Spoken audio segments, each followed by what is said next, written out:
Bonjour à tous, bienvenue au Théâtre d'Animation Picard chez Cabotan d'Amiens. Je suis absolument ravie de vous accueillir aujourd'hui. Justement, donc, dans le cadre de ces rencontres autour de l'art urbain, dans le cadre de l'Iconic Festival, j'ai fait ma mauvaise élève, j'ai pas préparé de discours, je suis désolée. Mais voilà, je voulais quand même remercier bien sûr la confiance d'Amiens Métropole et de la Direction de la Culture pour cet événement qui s'organise encore une fois chez nous cette année. Voilà, on est vraiment ravis. On se sent en plus un peu privilégié puisqu'on a l'honneur d'avoir non pas une, mais maintenant 2 fresques sur le parking commun de la Maison du Théâtre et du Théâtre chez Cabotan. Je ne vais pas prendre trop de temps, je sais qu'on est un peu timé, je vais juste vous parler un petit peu de notre structure. Je me présente, Charlène Pruvot, je dirige donc l'association Théâtre d'Animation Picard. Vous êtes ici dans un théâtre de marionnettes traditionnel dont le héros principal s'appelle La Fleur et a la particularité de s'exprimer exclusivement en picard. Le meilleur moyen de se rendre compte de ce que ça peut donner, c'est de venir voir. Justement, on propose des spectacles régulièrement les mercredis et les dimanches pour les plus grands. Donc n'hésitez pas à jeter un œil à notre programmation, on sera ravis de vous accueillir et de vous présenter ce qu'on fait. On est porteur d'une tradition qui a un peu plus de 200 ans et on a la chance d'avoir justement ce lieu qui est entièrement dédié à du coup l'objet de notre association qui est de promouvoir cette culture. Donc voilà, n'hésitez pas, on est ravis de vous accueillir aujourd'hui, on sera ravis de vous accueillir à nouveau. Et pour les plus curieux de la manipulation de la marionnette traditionnelle à tringles et à fil, faut pas hésiter à nous appeler. On organise également des ateliers de manipulation où vous vous glissez dans la peau du comédien, ce qui peut être très très intéressant. Sur ce, je ne vous prends pas beaucoup plus de temps. Je vous remercie encore une fois d'être là. Je remercie encore une fois, bien sûr, nos partenaires et en particulier Amiens Métropole. Et je vous souhaite une belle après-midi dans ce beau lieu. Merci beaucoup.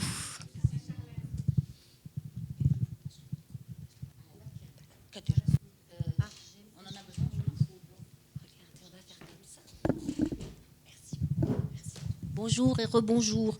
Donc, pour cette seconde table ronde, troisième table ronde plutôt de la journée, on va réfléchir autour du patrimoine, de qu'est-ce que c'est que le patrimoine, de comment la création artistique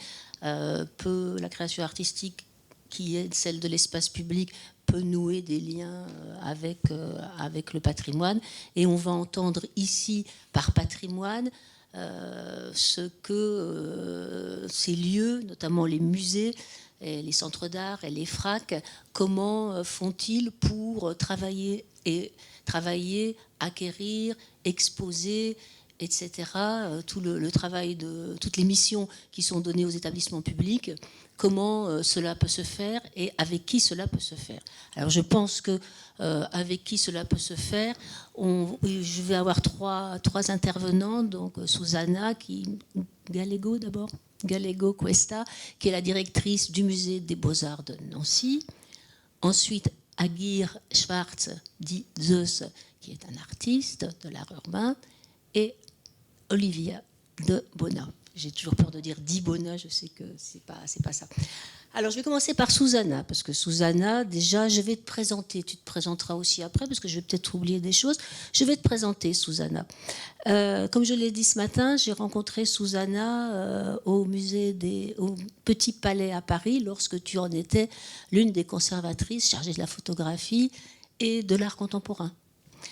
Et te dire, donc là j'ai appris que tu étais catalane, que tu avais fait tes études à Paris, que tu avais fait Normal Sup, que ensuite l'école du Louvre, que tu étais agrégée, que tu avais une thèse et que tu étais conservatrice du patrimoine, et que je me suis dit que, alors là, pour le coup, conservatrice du patrimoine, qui est directrice du musée des Beaux-Arts avec le label Musée de France, bien évidemment, puisque c'est l'un des plus grands musées de France que ce musée des Beaux-Arts, place Stanislas, on est exactement à l'endroit où on peut s'interroger sur ce qu'est le patrimoine et comment on peut y entrer dans ce patrimoine. Lorsque je t'ai rencontré au Petit Palais, tu répondais à l'appel à candidature du musée des Beaux-Arts de Nancy, et dont en sous-titre, il était question de dépoussiérer le musée. Il fallait dépoussiérer les collections, le rendre plus attrayant, ouvrir le public, enfin, élargir le public. Et donc, tu as fait une proposition d'art urbain. Et je me suis dit après, en ayant vu ce que tu avais fait, avec quelle pugnacité, quelle ténacité, quelle compétence, mais ça, tout ton parcours, pas besoin d'en rajouter, là où tu es arrivé, tous les murs que tu as fait tomber, qui ont permis à l'art de sortir, l'art du musée de sortir, l'art de dehors de rentrer, le petit jardin qui était un hortus clausus de s'ouvrir au public le plus large et d'en faire un tiers-lieu, place Stanislas, à côté du musée des Beaux-Arts. Respect, Susanna, vraiment. Et je voulais que tu nous expliques comment, en dépoussiérage, tu en es arrivé là. Et je me suis laissé dire que les élus de la ville ne devaient pas être déçus avec tout ce que tu as fait et que tu as bien fait la poussière. Est-ce que tu peux nous expliquer comment ce dépoussiérage, comment tu as fait, avec quels moyens, avec quels outils, c'est aussi quelque chose que je veux entendre, puisque moi je suis... Quels sont aussi tes signaux faibles, tes signaux forts? Qu'est-ce qui a bien marché? Qu'est-ce qui est compliqué? Et comment ça pourrait s'améliorer si tu penses que les choses pouvaient s'améliorer? Donc tout ça en vrac. Oui, oui, mais je vais te... Oui, je ne sais pas si... C'est nickel. Merci beaucoup. Merci beaucoup pour l'invitation, de m'avoir ici. Et toutes ces fleurs que tu me jettes, c'est un peu injustifié, hein, parce que ça fait 5 ans que je suis à Nancy et que j'y suis allée avec un projet que je continue de mener. Je ne suis pas sûre d'avoir réussi à pousser tous ces murs dont tu parles. Je galère, comme nous toutes ici, je pense, à faire des tas de choses. On rame. Cette histoire de poussière, ça me préoccupe beaucoup depuis un moment, parce que je sais que c'est l'image qu'on associe au musée, en France en tout cas. C'est un truc poussiéreux avec le conservateur. Parce que dans un musée, il y a un conservateur, c'est un monsieur, et il porte une veste. Et, non, les coudières, c'est pour les profs d'histoire, je crois. Mais bref, une image de la rance culture de l'élite blanche. Bon, voilà. Sauf que c'est pas la réalité, et que les musées ne sont pas nés pour servir le pouvoir. Ils sont nés dans un contexte un peu violent en France, certes, la Révolution, mais j'ai un peu trouvé que ça s'était dévoyé sans doute, et que si la population associe ce qui lui appartient à un tas de poussière, c'est quand même pas terrible. Il y a une phrase que j'aime beaucoup d'une artiste espagnole installée en France, Dora Garcia, qui dit que l'art est pour tous, mais seule une élite le sait. Et ça me paraît un peu important. Les musées, c'est ça appartient à tout le monde et il faut que les gens le sachent. Et dans le dépoussiérage, c'était aussi le Petit Palais. C'était mon premier poste et ma première expérience professionnelle. Et lui-même avait vécu une mutation puisqu'il avait été rénové. Et il n'avait pas forcément tous les gens qui le suivaient, l'aimaient comme il aurait dû l'être. Et c'est mon directeur de l'époque, Christophe Leribaud, qui a été un sacré...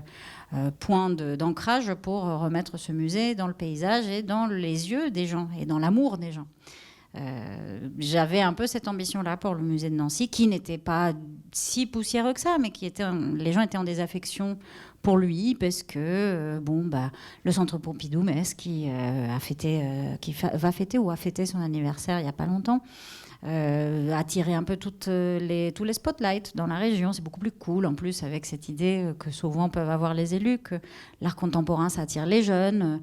Donc un truc de vieux, avec des vieux machins, des vieilles choses et des vierges et des Christ, là, forcément, c'est pas pour nous. Et moi, ça me crispe, parce que c'est justement, le patrimoine n'a aucun intérêt si c'est un patrimoine mort.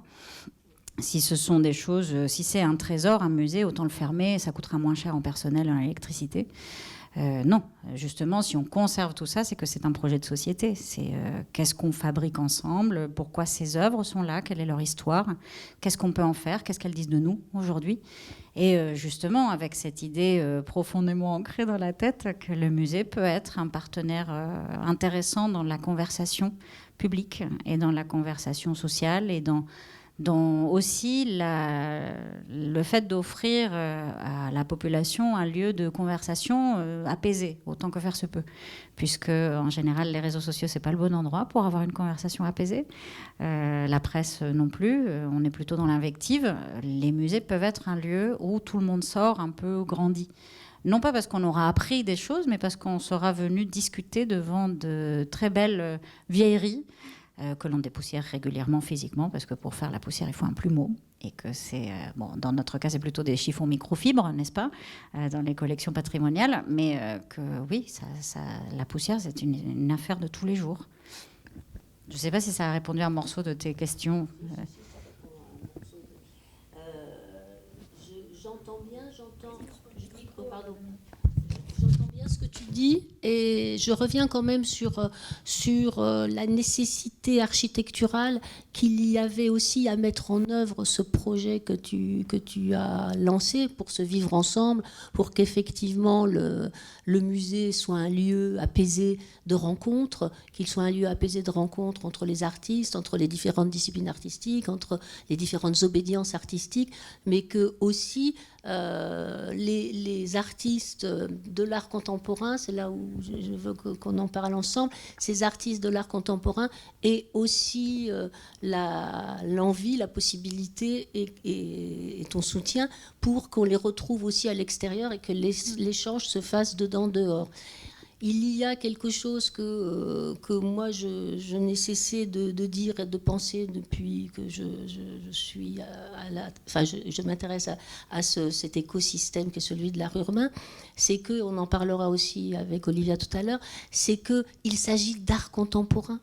Il s'agit d'art contemporain, que peut-être qu'il est important que les conservateurs et les conservatrices de musées aient cette appréhension, qu'il ne soit pas une appréhension différente entre l'art urbain et l'art contemporain.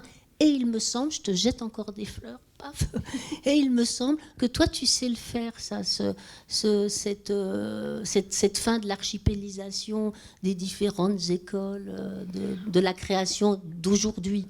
Peut-être parce que je suis une métèque, je ne sais pas. Mais une métèque culturellement parlant aussi. Je viens plutôt de... j'ai fait ma thèse de doctorat sur l'art florentin maniériste. Donc mon kiff perso, c'est Jacopo Pontormo et les fresques de Santa Felicita à Florence, quoi. Et du coup, après, c'est mes amours premières et j'en suis toujours passionnée, mais je me suis retrouvée au Petit Palais, contemporanéiste en principe, à devoir m'occuper de photos. La photo, je connaissais ce que j'en avais lu dans les livres, c'est tout. Donc il a déjà fallu se déplacer là-dedans. Et la photo est une école assez merveilleuse. Parce que dans la photo, il y a de tout. Il y a de la photographie appliquée, il y a de la technique, il y a de l'art pour l'art, il y a des grands noms, des petits noms, des moyens noms, des industries. C'est une école assez puissante pour se dire que faut peut-être se rendre à l'évidence que les catégories héritées de ce XVIe siècle florentin merveilleux ne sont peut-être pas très opérationnelles dans un XXIe siècle occidental, quoi. Dans ce monde décolonial, complexe, où les dominations sont un peu mises en exergue et en analyse. Donc, c'est peut-être pas le bon modèle, celui de l'académie. Et d'ailleurs, il y aurait quelque chose à dire sur la prégnance de l'académie en France. Et je sais de quoi je parle. Mais justement, la photo est une école de pensée assez merveilleuse. Et le fait de se confronter justement à à l'hybridité peut-être, à l'impureté de la photographie, ça aide énormément à penser. Et donc du coup, quand on se confronte à l'art contemporain, c'est quoi contemporain? C'est une colle que j'adore poser à mes propres élèves. Ce que contemporain veut dire. Ils me regardent comme ça, mais de quoi tu parles? C'est quoi contemporain? Est-ce que c'est un genre, comme le disait cette sociologue? Est-ce que c'est un moment? Est-ce que c'est une communauté? Qu'est-ce que c'est? Est-ce que c'est une esthétique? Et ça a eu un sens à un moment donné. Aujourd'hui, quel sens cela a-t-il? Donc sans rentrer dans des grands débats philosophiques qui sont passionnants par ailleurs, mais bon, la mission d'un fonctionnaire, d'un serviteur du civil comme moi, c'est quand même de porter attention aux besoins de la population. Et là, dans la population, il y a des artistes. Et ça a été dit ce matin, tout à l'heure, quand j'y pensais, c'est le fait que les plasticiens sont un peu les parents pauvres de tout ça. Bah oui, mais syndiquez-vous, les gars, quoi. Les plasticiens ne sont pas habitués à se battre, ne sont pas habitués à être pris en compte. Donc, du coup, ils sont complètement largués. Et pour pouvoir les porter quelque part, il faut quand même savoir qu'ils existent. Donc, la population, c'est les humains, certes, c'est le public, la démocratisation culturelle, les droits culturels, on en a parlé aussi. On en parle depuis très longtemps, mais il y a aussi une mission de soutien aux artistes. Cela me semble assez essentiel. Les musées sont nés d'abord pour ça. Le Petit Palais a été une maison au XIXe siècle, au début du XXe siècle, d'accueil vraiment de toutes ces commandes-là. Peut-être que le premier public à choyer par un musée des Beaux-Arts, c'est les artistes. Donc, allez les voir, qu'est-ce qu'ils fabriquent, qu'est-ce qu'ils ont envie de fabriquer, qu'est-ce qu'elles font, elles le font où d'ailleurs, il pleut dans l'atelier, est-ce qu'il ne faudrait pas faire quelque chose? Tiens, tu as un atelier, déjà c'est cool, quelle chance. Bref, c'est pas moi qui m'occupe de subventions aux artistes du territoire à Nancy. Mais comme on est proches les uns des autres et que surtout je me retrouve à gérer ce programme Art dans Nancy, ADN, qui préexistait et qui a été, à mes yeux, le levier absolu de cette fusion entre le dedans et le dehors, parce que pour moi, un musée, c'est ça peut être peut-être un trésor et un conservatoire des valeurs éternelles de l'Occident. Bon. Je ne trouve pas que ce soit la chose la plus passionnante, mais je trouve que c'est pour le dire en termes de politique culturelle, c'est un opérateur culturel territorial. Et donc, c'est un objet au service de la population. Et justement, ce programme ADN était un peu la pierre angulaire sur laquelle construire une action dedans et dehors. Quelle place pour le musée dans la cité ? Il est là, il est sur la place Stanislas, place qui fait la fierté des Lorrains, mais il est aussi dehors, dans la rue. Et puis ceux qui sont dehors peuvent rentrer, et puis on peut sortir aussi. Et puis de toute manière, c'est la cité, quoi, dedans ou dehors. Bon, si dehors il pleut, c'est tout. Mais ça, c'est les drames de vivre au-dessus de la Loire, quoi. Mais voilà, il n'y a pas trop de complexité. Je me souviens quand tu étais venue la première fois en 2019 pour l'exposition d'Ariz. Tu m'avais dit, mais comment tu fais, Susanna, comment tu fais pour faire rentrer tout ça? Je dis, j'ouvre la porte, c'est tout. Et c'est tout simple, parce qu'ouvrir la porte, ça suppose d'avoir fait le ménage d'abord, mais de la tenir aussi, et pas juste un pied. On ouvre la porte et on accueille. D'ailleurs, merci à toute la bande des amies hainoises et des amis hainois, parce que vous ouvrez vachement bien la porte, c'est cool. Dans tous les aspects de la chose. Et je mets un point d'honneur à ça, parce que vraiment l'accueil, c'est le café, ça peut paraître anodin, mais c'est super important. Ça va du café jusqu'à l'exposition, la communication, le fait qu'on puisse se rencontrer. Donc, je pense que c'est justement la pierre angulaire d'un certain nombre de politiques publiques, ça devrait être ça, l'accueil, l'écoute et l'accueil. Une autre question, je reviens sur cette idée du patrimoine.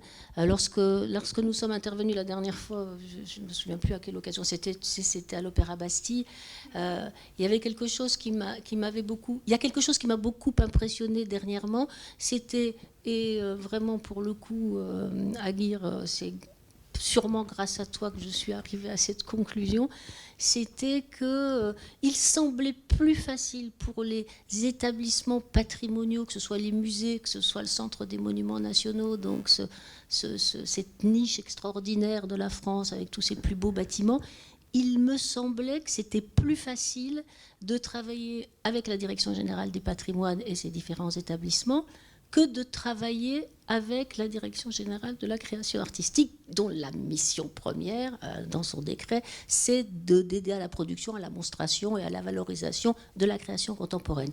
Ainsi, je pose cette question sans aucune malignité de ma part, les FRAC. Je ne sais pas, tout à l'heure tu parlais d'une étude sur quelles sont les acquisitions qui ont été faites dans toutes les structures publiques. C'est quand même très très peu. Et on voit que c'est quand même pour la plupart du temps les musées où, voilà, comme ce qui s'est passé au château de Vincennes, c'est plutôt de ce côté-là que l'intérêt et peut-être l'intérêt dans toute sa ampleur sémantique se situe. Parce que nous, on peut y aller. Comment tu peux l'expliquer ? Nous, on peut y aller. C'est dans le sens où les FRAC, les musées d'art contemporain, sont adossés à une notion de contemporain qui est historique et située, elle aussi. Donc comment veux-tu qu'autre chose, et la question se pose pour l'art urbain, pour l'appeler comme ça, mais elle se pose aussi pour les métiers d'art, l'art et l'artisanat, pour tout ce qui sort, parce que à nouveau, ces musées, ces White Cubes sont nés comme un projet politique et social aussi, hein, et ils sont liés à cette notion de contemporain qui émerge dans les années 60. Donc, comme leur demander de s'occuper d'autre chose, c'est leur demander de changer d'identité. C'est difficile, alors qu'un musée des Beaux-Arts, bon, Beaux-Arts, plus personne ne sait ce que cela veut dire, sauf les historiennes de l'art dans la salle. On a traversé tellement de crises, on en a vu de tellement de couleurs. Le musée des Beaux-Arts de Nancy, c'est pas un musée de Beaux-Arts, c'est un musée de Beaux-Arts, c'est un musée de design, d'art décoratif, d'art graphique et d'art contemporain. Et en plus avec un jardin, et en plus avec 3 bâtiments remarquables. C'est le bordel. C'est l'histoire de tous nos vieux musées. Ils sont de briques et de broc, ils en ont vu, mais vraiment de toutes les couleurs. L'histoire des collections est faite de violence, d'amour, un peu plus, un peu moins, ça rentre, quoi. Et c'est d'ailleurs un test, justement, là, tout récemment. On vient de faire l'acquisition d'une œuvre d'Aletheia, parce qu'on vient de l'exposer. Elle nous en a donné une autre, La Croqueuse de Bites, dont je suis très heureuse. Et donc, je lui cherchais sa place. Et je me posais la question de où est-ce que ça va aller, parce qu'il y a tout un espace sur la nudité féminine. Est-ce qu'il faut être nue quand on est une femme pour rentrer dans un musée ? Bon, tribute aux Guerrilla Girls. Et je me disais, bon, comment on fait ? Puis la question de cette esthétique-là, parce que ça va être la première peinture pop à intégrer les collections. Et je me dis, mais pourquoi tu te fais du mouron ? Le musée, il tient tout. En espagnol, on dit, la casa es grande, lo aguanta todo. La maison est grande, elle tient tout. Et les musées des Beaux-Arts, ils sont capables de faire comme ça, de s'étirer, de prendre et de digérer. Et puis c'est passé. Et c'est pour ça que c'est si important pour moi d'acculturer les artistes à ça aussi. La machine est très intégrative, trop. Elle est capable de tout bouffer, quoi. Donc, pour aller et l'approcher, il faut savoir profiter de ce qu'elle est capable de proposer. C'est un challenge, une fréquentation des temps. C'est une machine temporelle précieuse, un lieu de conversation, mais c'est aussi Moloch.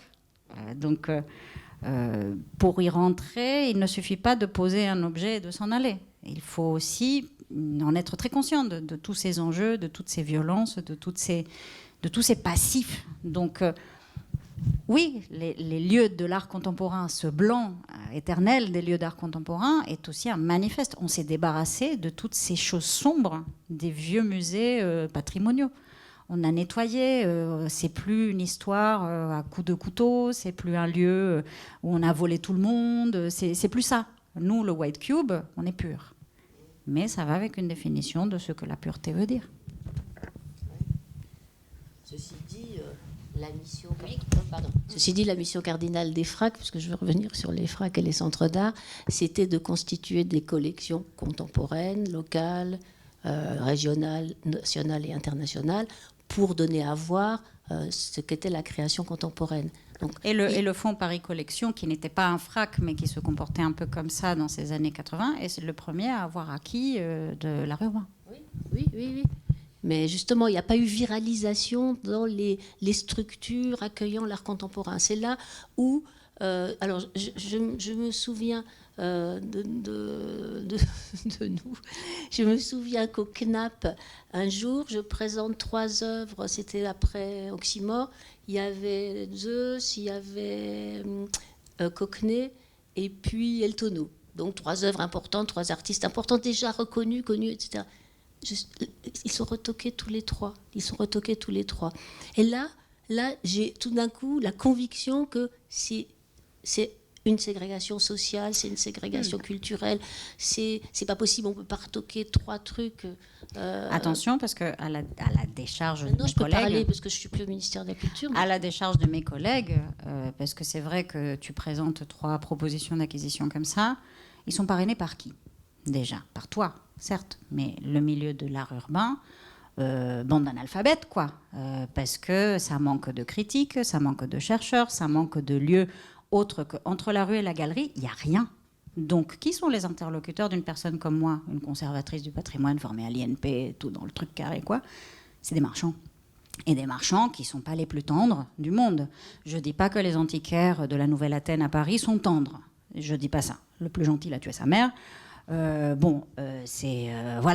on n'est quand même pas muni des armes nécessaires quand on est conservatrice du patrimoine. On est un peu noix blanche. On sait combien coûtent les choses, mais comme ça, quoi. On ne parle pas d'argent dans ce pays qu'est la France. Donc, quand on se confronte à quelqu'un dont le métier, c'est de vendre de l'art, on est complètement paumé. Mais dans l'art contemporain White Cube, dans l'art ancien, il y a quand même des intermédiaires.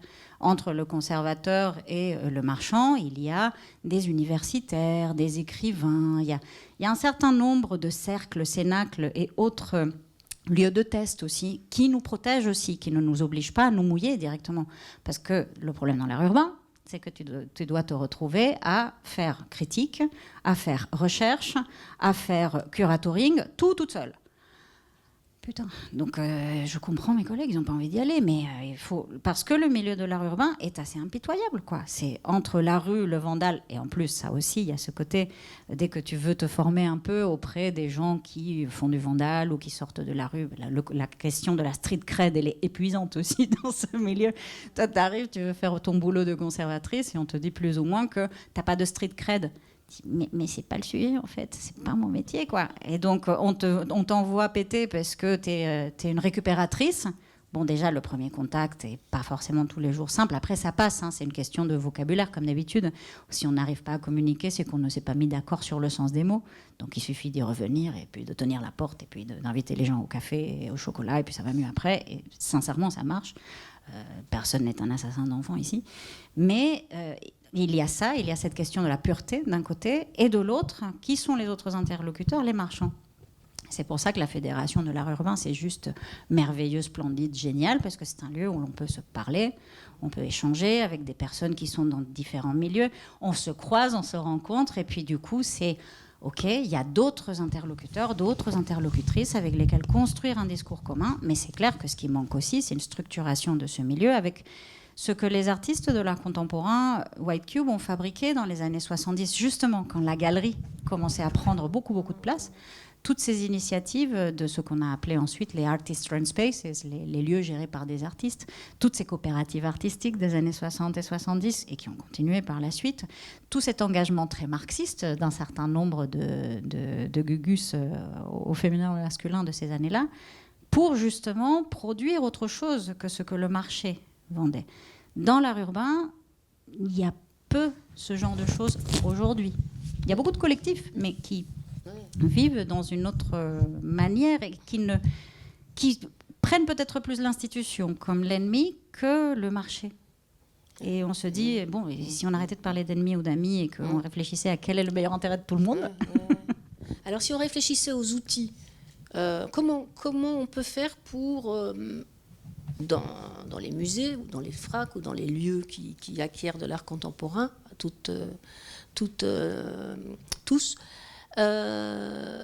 quels sont les outils qu'on peut inventer? Moi, j'en ai un.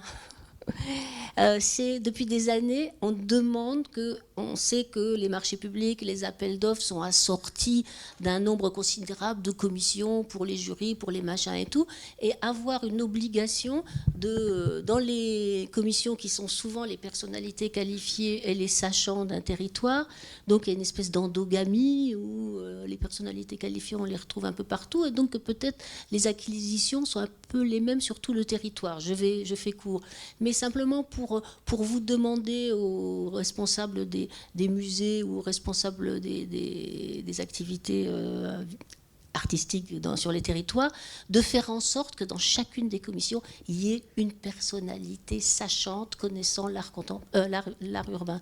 Parce que comme tu disais tout à l'heure, on est face à des gens qui la plupart du temps, moi j'étais la première, on est face à des gens qui la plupart du temps ne connaissent pas. Mais aujourd'hui, on arrive au degré de l'absurde. Moi, j'ai ce souci, donc ça fait 5 ans. On a écrit un projet scientifique et culturel pour les musées, qui est une obligation légale pour un musée de France. Il n'est pas encore publié, mais ça va arriver incessamment. J'embête tout le monde depuis 5 ans avec mes histoires des rencontres urbaines de Nancy, je fais des commandes, j'acquiers, j'expose, je publie. Et même comme ça, mes commissions d'acquisition tombent de leur chaise à chaque fois que je présente quelque chose. Et ma conseillère musée, à qui j'ai fini par dire, écoute, ça va pas, quoi. C'est à chaque fois je viens et tout le monde me regarde comme si c'était la tocade de la meuf aux cheveux verts, quoi. Qu'est-ce que je fais? Et elle m'a dit, écoute, propose un texte, un article à la Revue des musées de France, qui est notre organe commun. Pour l'instant, j'en suis à ma 2e relance, j'ai pas de réponse, quoi. J'ai écrit un truc sur d'où ça vient, qu'est-ce que c'est, pourquoi faire, quel est l'intérêt pour un musée de faire ça, un peu une sorte de truc pimpé de mon PSC, quoi, de mon projet scientifique et culturel, pour expliquer que non, c'est pas une tocade de l'eau de folle, qu'il y a vraiment un truc là-dedans, que je suis pas seule, qu'il y a plein de villes, plein de lieux en Europe, en France, qui s'intéressent à tout ça.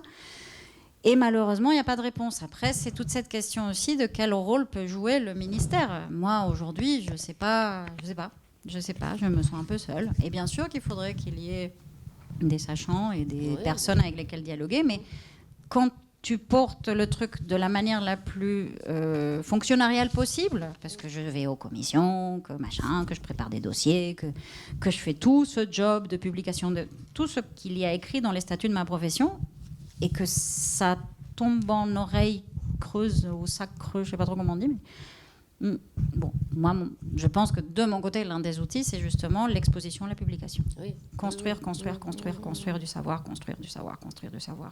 parler, enregistrer, diffuser, réécrire, recommencer. Mais je vais me taire, je pense. Et je crois qu'on va devoir s'arrêter, même si c'est toujours déchirant, je trouve, de s'arrêter. Mais c'est vrai que cette histoire de commission, la fédération, elle a aussi cette mission de porter cette revendication auprès, on l'a fait souvent, hein, cette revendication auprès de la délégation aux arts plastiques. Mais bon. Alors il y a d'autres formes, je passe à toi, Aguirre, maintenant. Il y a d'autres formes et d'autres outils et d'autres modes opératoires pour entrer dans un musée, pour entrer dans un monument historique. Il y a tout. Je t'ai déjà fait une liste de tous les verbes que tu suscites dans ma tête. Dire déjà que j'ai rencontré Aguirre il y a pas mal de temps. En fait, je me souviens que c'était beaucoup plus avant que le château de Vincennes. C'était quand je faisais le rapport sur l'AMNACEP, on t'avait demandé avec Jean Blaise, on t'avait interrogé. Oui. En effet, oui. Et donc, par contre, le choc esthétique que j'ai eu avec toi, c'était la prise non pas la Bastille, mais la prise du château de Vincennes. Et là, je vais relire les verbes que j'ai utilisés, enfin les mots que j'ai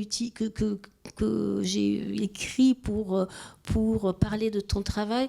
Toi, tu es un warrior. Tu es quelqu'un qui a décidé de prendre la forteresse, le musée, le patrimoine pour exister. Les patrimoines, chez toi, c'est aussi un large éventail, parce qu'il y a les patrimoines que tu inventes, il y a les patrimoines qui existent, qu'ils soient historiques, qu'ils soient universels. Et tu les liquides, tu les brûles, tu les enlèves, tu les kidnappes, tu les prends en otage, tu leur coupes des doigts, tu travailles avec des bombes, tu parles de visuals attack, de visuals kidnapping, tu mets à mort le cow-boy de Marlborough, tu coupes le doigt à Madame Lavazza que tu as pris en otage à Berlin. Et en plus, tu es régicide. Tu tues Louis XIV avec le soleil de Font-Romeu et il a un trou sur la tête. Et tout ça, quand même, t'as fait de la prison. Donc, t'as fait de la prison à Hong Kong. Et je précise pour la petite histoire, on s'en est parlé, que c'est Frédéric Mitterrand qui a mis toute son énergie à te sortir de la geôle de Hong Kong. Donc, toi, tu es dans cette approche combative, guerrière, de la prise de pouvoir. C'est à la fois ton travail, mais ce sont à la fois tes cimaises, ce qui s'est passé au château de Vincennes que tu vas nous raconter. Mais tu es aussi dans cette espèce d'oxymore que lorsqu'on te dit tu liquides Chanel, tu liquides les marques en général, tu trouves qu'il y a trop de publicité, tu réponds avec un naturel confondant, mais non, j'adore la publicité. Et donc il y a toujours cette double approche où tu crées tes propres territoires, tes propres batailles et tes propres victoires. Alors j'aimerais bien que tu nous présentes... que tu nous parles de ton travail en parlant bien sûr du château de Vincennes, mais aussi de Madame Lavazza, mais aussi tous ces territoires patrimoniaux comme la Cité radieuse l'été dernier à Marseille, comme tu as investi des lieux chargés de sens, chargés d'histoire, chargés de symbolique, et tu t'en es bien sorti. Oui, heureusement. Oui. Heureusement, j'ai réussi à m'en sortir par le haut à Hong Kong. C'était la situation la plus critique pour moi. Il m'était déjà arrivé de faire de la garde à vue. Très tôt d'ailleurs, j'ai même parlé, expliqué aux policiers sur à l'époque leur machine à écrire les raisons de mon travail. Donc il y a des dépositions qui sont restées dans certains commissariats parisiens au milieu des années 90 qui me ferait plaisir de retrouver un jour. Mais c'est vrai qu'à Hong Kong ça a été assez tendu. Paul Arden plus tard en fait m'a dit tu sais il s'agissait en fait d'un procès politique. Pékin avait envie de faire un exemple avec ton cas et tu as eu chaud quand même. Mais merci beaucoup pour cette invitation à venir du coup parler de mon travail sous cette thématique. Et c'est vrai que l'expérience du château de Vincennes a été marquante pour moi. Ça a été une sacrée aventure, un très beau projet sur lequel réfléchir. Et je vais volontiers montrer en fait une série d'images que j'ai sélectionnées donc à l'aide de l'ordinateur. Ce que je peux dire, peut-être avant d'aller dans les dossiers photos, parce que tu as mentionné est-ce que tu veux peut-être prendre ma place ou non, je t'en prie, c'est pour qu'on puisse être tous ensemble. Pardon. Je ne voudrais pas me mettre devant toi surtout. C'est que,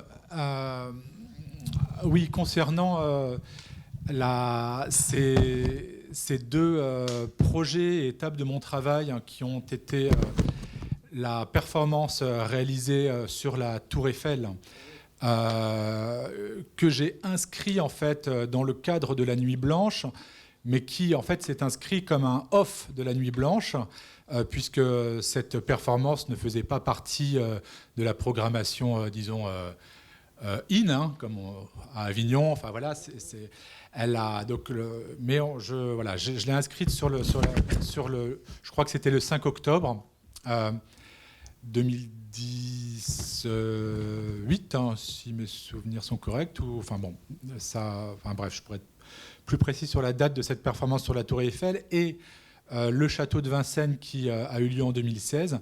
Eh bien, en fait, ces deux lieux qui sont pour le coup des institutions, mais aussi des lieux hors normes par rapport à des lieux qui peuvent recevoir d'une façon traditionnelle, même si on parle le White Cube, ou voyons même le Centre Pompidou, etc. Donc faire une exposition au château de Vincennes, agir sur la Tour Eiffel, il y a quelque chose d'hors norme. Mais en fait, c'était pour moi un rêve de longue date, dans le sens où j'en ai parlé dans un échange qu'on a eu déjà. J'ai grandi dans le 20e arrondissement, au 14 rue du Clos, dans un atelier de la ville de Paris qui a été construit, livré aux habitants en 1980. Et donc avec mes parents, j'ai suivi mes parents et nous sommes arrivés dans cet appartement. Donc un F3 avec un atelier superbe, avec une très belle hauteur sous plafond. Et depuis ma petite chambre, les chambres n'étaient pas très grandes, il s'agit d'un HLM, à peu près 500 familles habitaient dans ce grand ensemble qui se trouve dans le 20e arrondissement, dans le quartier Saint-Blaise.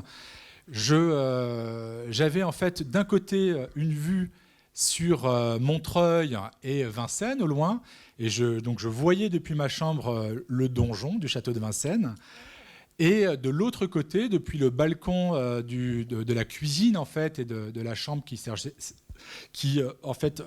servait donc de séjour, on avait donc une vue splendide sur Paris, puisqu'on se trouvait au dernier étage de ce grand ensemble de béton.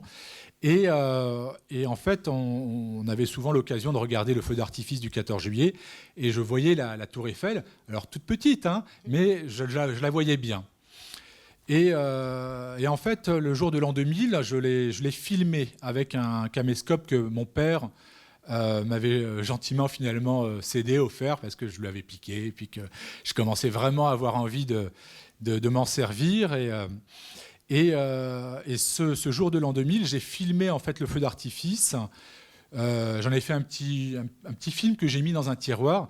Et à la fin de ce film, on s'est regardé avec mon père, mais il faut un titre en fait à ce film, et c'était Paris-Vegas.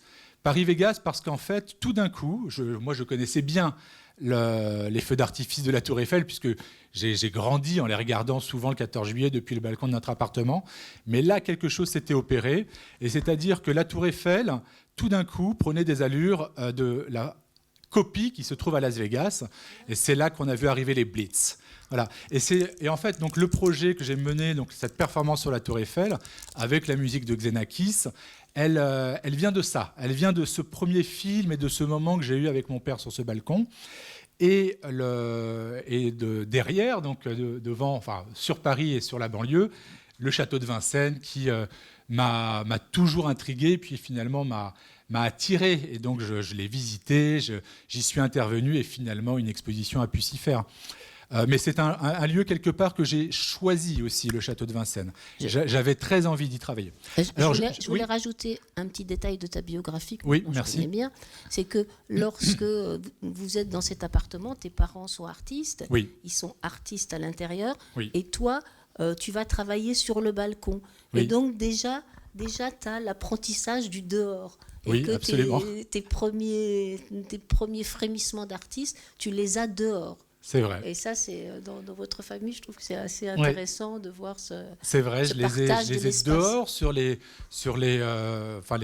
quelques, les 2,50 m carrés au sol du balcon, et les petits murs. Mais alors les murs, on peut imaginer les couches. Hein, donc les murs ont été repeints en blanc depuis qu'on a quitté cet endroit, mais dans les sous-couches, il y a encore toutes mes anciennes peintures. Mais c'est vrai que j'ai travaillé donc sur ce balcon. Longuement, en fait, et avec ce regard sur la ville aussi. Et ça, je pense que ça a joué. Et finalement, même le fait de l'histoire de Zeus, du Herbert Zeus, et ce nom qui finalement m'a marqué, et puis j'ai voulu m'en servir pour, à mon tour, marquer la ville avec. Il y a, voilà, avant même que le nom de Zeus arrive, c'est vrai qu'on se trouvait sur ce balcon, au 16e étage, il y a quelque chose s'est opéré dans ce sens-là. Et j'irais même un petit peu plus loin, c'est-à-dire qu'avant d'aller sillonner, d'aller me perdre dans la ville et finalement retrouver mon chemin grâce à mes premiers graffitis, donc comme le petit poussé pouvait le faire avec les cailloux, hein, c'est là où cette pratique en fait rejoint le situationnisme que je ne connaissais absolument pas, mais l'ayant découvert par la suite, je me suis dit mais oui, en fait à l'âge de 12 ans, quand je me perdais dans la ville, c'est grâce au graffiti. Et donc cette déambulation, c'est bien le graffiti qui au départ m'a permis en fait de pouvoir l'expérimenter pleinement. Et avant d'aller travailler dans la ville, j'ai travaillé dans les cages d'escalier du bâtiment. Alors là, ça a déplu. Le gardien est allé parler avec mon père, etc. Et j'ai eu une idée assez dangereuse, mais il faut voir que la pratique du graffiti en fait est liée également au risque. C'est que avec mes copains dans l'immeuble, on avait trouvé une manière d'arrêter les ascenseurs en tirant la porte, parce que c'était des ascenseurs fatigués. Et en fait, ces ascenseurs tombaient fréquemment en panne. c'est pas la raison en fait, c'est pas à cause de notre jeu qu'il tombait en panne, c'est juste que les ascenseurs étaient fatigués. Finalement, je crois que c'est Sarkozy qui a lancé ce grand programme des ascenseurs qui était fabriqué dans les pays de l'Est, me semble-t-il. Mais bref, je vais sur un autre segment là, mais on a finalement eu de nouveaux ascenseurs. Pas que nous d'ailleurs, hein, tout le parc de l'OPHLM. Mais en fait, on arrivait à bloquer ces ascenseurs. Et je le faisais seul. Et avec donc un masque très tard la nuit pour ne pas que les odeurs en fait se dissipent dans les bâtiments, j'ai fait des peintures entre les parois. Et toutes ces peintures qui sont entre les étages, voilà, c'est pour moi, dans mon imaginaire de l'époque, et j'avais déjà reçu en cadeau, je devais avoir 13, 14 ans, j'avais reçu en cadeau un livre sur les grottes Lascaux. Voilà, il y avait cette idée, ces peintures, elles seront encore là très longtemps, parce que personne... Voilà, je le révèle maintenant, je ne l'ai jamais dit ça en fait, et je ne les ai jamais montrées. Voilà. Et d'ailleurs, au CAPC de Bordeaux, lorsque Keith Haring avait été invité à exposer, il avait travaillé sur la cage d'ascenseur, mais qui pour le coup, dans l'architecture, avait été une cage d'ascenseur transparente. Et il avait voulu travailler sur la paroi de l'ascenseur du CAPC. J'ai découvert ça bien plus tard, mais ça m'a beaucoup plu. Voilà. Bon, là, lui a joué avec la transparence. Moi, j'étais plutôt sur le côté caché. Voilà. Alors, je vais maintenant dans les images, non ? Oui, ou pas, d'ailleurs. Oui. Avant que tu n'ailles dans l'image du château de Vincennes, oui. Je voudrais lire ce que dans le catalogue du château de Vincennes, l'extraordinaire Philippe Bellaval, que Laure connaît bien, Laure Pressac connaît bien, il écrit dans le catalogue, en introduction, plein de choses, mais là, il dit, et vraiment, ça a retenu mon attention pour ton travail, parce qu'il parle de ton travail, il dit « Lorsqu'il s'agit d'inviter un artiste à intervenir dans un lieu patrimonial, une certaine prudence s'impose. Il ne faut pas que, sauf cas de provocation délibérée, l'artiste fasse perdre au monument sa lisibilité. Mais il ne faut pas que la force intrinsèque du lieu écrase le message que l'artiste veut faire passer. » Philippe Bellaval. Je trouve que c'est exactement ce bel équilibre qu'on peut voir dans ton travail. C'est à la fois le respect, les graffitis propres, le respect du bâtiment, mais malgré tout le respect, il y aura toute ta possibilité tu te laisses toute possibilité de création. Et ce texte de Philippe Bellaval, je trouve qu'il est très fort pour inviter des artistes de l'art urbain dans un lieu patrimonial. Vas-y. Oui.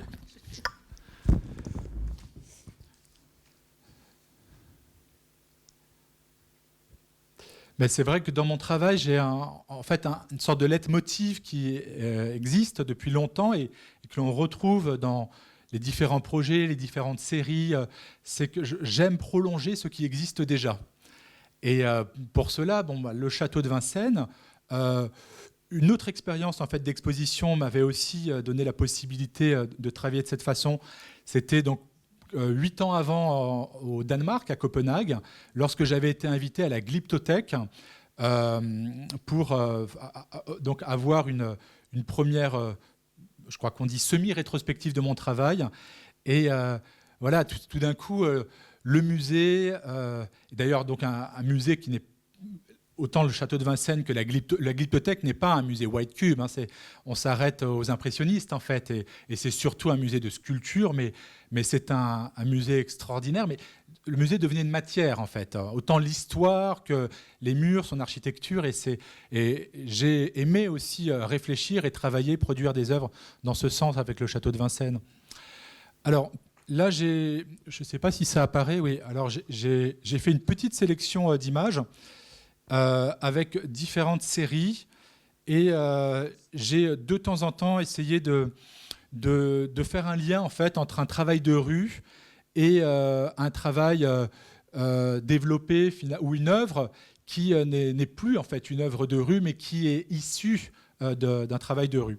Mais je vais peut-être aller directement sur des images du château de Vincennes, puisque nous en avons parlé.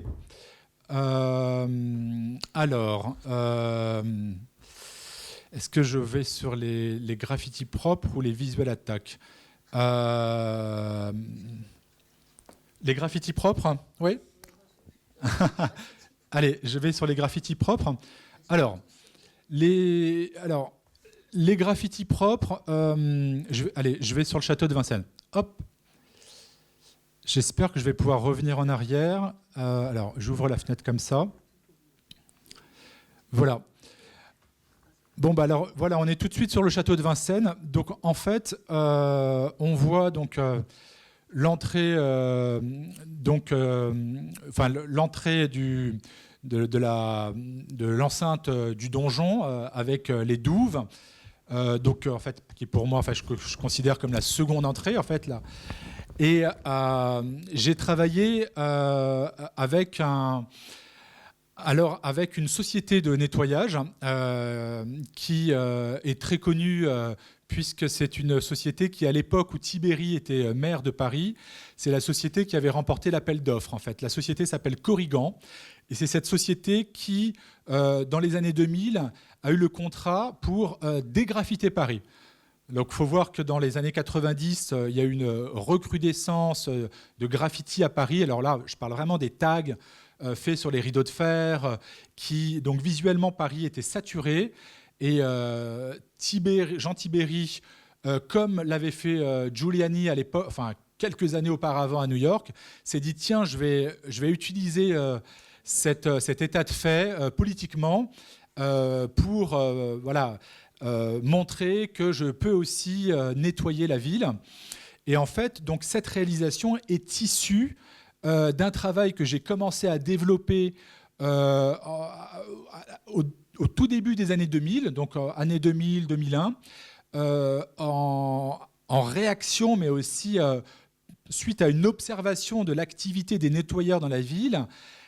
J'ai photographié, je les ai photographiés, je les ai observés, et finalement j'ai eu l'idée d'aller sur les murs sales de la ville en utilisant leurs armes, leurs outils, pour venir nettoyer la ville de façon créative. Et tout d'un coup, ce postulat qui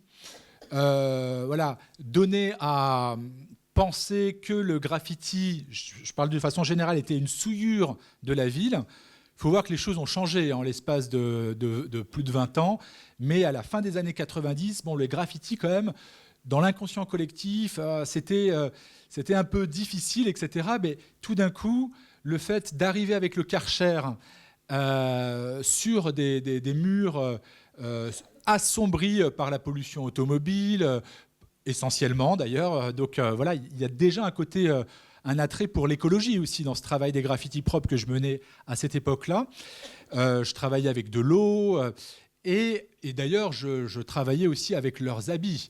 Donc j'avais un accoutrement, un costume qui reprenait les codes visuels des travailleurs de ville, qui me permettait comme un caméléon d'agir. Et j'ai fait donc de nombreuses réalisations de graffiti propres. La première performance réalisée au Point éphémère en 2003, mais ça faisait déjà 2 ans que je pratiquais les graffitis propres.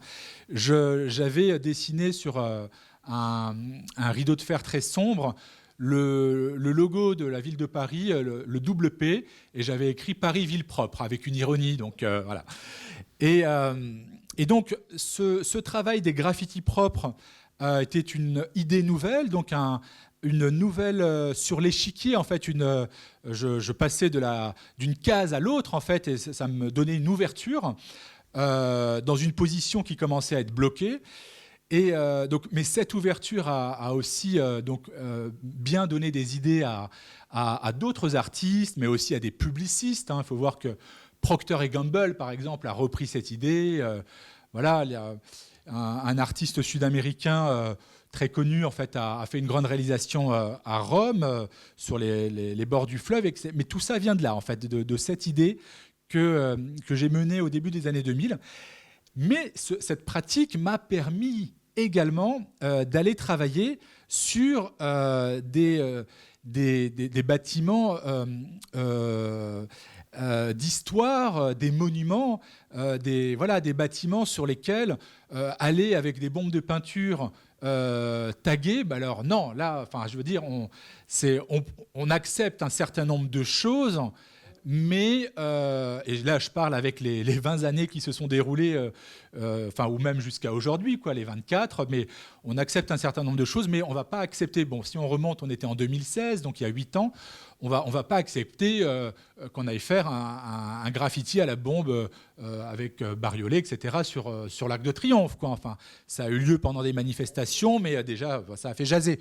Mais en revanche, d'aller avec les spécialistes, avec leurs outils. Alors là, pour le coup, on a utilisé des microbilles, des microbilles, et donc tout en douceur, on est venu donc retirer toutes ces couches de salissure, de saleté, de poussière, pour faire réapparaître la couleur d'origine, enfin la belle couleur. Alors enfin, la belle ou pas d'ailleurs, parce que moi j'aime aussi quand les... Voilà, donc ce travail vient créer un contraste entre le sombre et le clair, entre donc, le sale et le propre. L'exposition était titrée Noir et clair, et j'ai travaillé donc, avec des motifs de flammes. Donc j'ai enflammé comme ça le bas du château en travaillant donc, avec les Karcher. Ce travail des... Alors, je vais passer un petit peu en revue donc, sur cette même rubrique des graffitis propres. Je passe quelques images et puis je peux les commenter en 2 mots. Et peut-être si tu as des questions, je réponds. Donc, c'est un détail, là. Alors, ici, on se trouve à la Glyptothèque. Donc, on voit que j'avais travaillé avec les flammes également sur la façade arrière, disons, de la Glyptothèque de Copenhague. Alors voilà, à la différence que là, les murs étaient de briques, mais j'avais également travaillé avec des flammes, et on va voir un plan d'ensemble. Voilà. Et donc les fondateurs donc, de ce musée étaient les propriétaires et fondateurs de la marque de bière Carlsberg. De grands collectionneurs, ils aimaient beaucoup la sculpture sous toutes ces époques. Et là, le penseur de Rodin est le numéro 3, me semble-t-il, si je me souviens bien. Et on a d'ailleurs en haut voilà, marqué The End. Donc on a également une installation vidéo qui est à l'intérieur du musée. Il y a une baie vitrée là, qui donnait donc la possibilité aux gens à Copenhague de voir cet ensemble d'œuvres. Enfin, en l'occurrence, il y en a pour ma part 2. Il y a la réalisation de façade en nettoyage, l'installation vidéo, et après, bon, bien sûr, on a la sculpture de Rodin. Mais j'ai travaillé avec l'idée de venir nettoyer, donc dépoussiérer aussi donc ce musée. Hein, l'exposition était titrée Électrochoc.